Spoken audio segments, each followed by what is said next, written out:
বিগত সরকারের আমলে সরকারি বেসরকারি ৬টি সৌর বিদ্যুৎ প্রকল্পে ২,৯২৬ কোটি টাকার দুর্নীতি করা হয়েছে।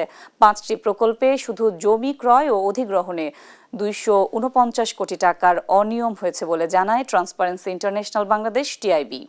বুধবার বাংলাদেশে নবায়নযোগ্য জ্বালানি থেকে বিদ্যুৎ উৎপাদন, সুশাসনের চ্যালেঞ্জ ও উত্তরণের উপায় শীর্ষক এক গবেষণায় এমন চিত্র উঠে আসে। গবেষণায় বিদ্যুৎ ও জ্বালানি দ্রুত সরবরাহ বৃদ্ধি, বিশেষ আইন ২০১০-এর অপব্যবহারের কথা তুলে ধরা হয়। টিআইবি জানায়, গেল সরকার মেরিট ওয়ার্ডার লঙ্ঘন করে উচ্চ ট্যারিফে বিদ্যুৎ ক্রয় চুক্তি সম্পন্ন হয়, যা প্রতিবেশী দেশগুলোর তুলনায় 4 গুণ বেশি।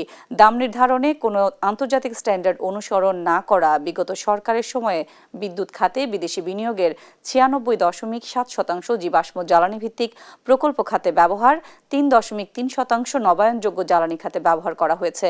গেল সরকারের দুর্নীতির খাতগুলোর শীর্ষে ছিল নবায়নযোগ্য জ্বালানি থেকে বিদ্যুৎ উৎপাদনের খাত।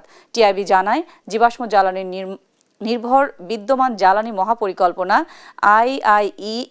আইআইইপিএমপি ২০২৩ দ্রুত বাতিল করতে হবে।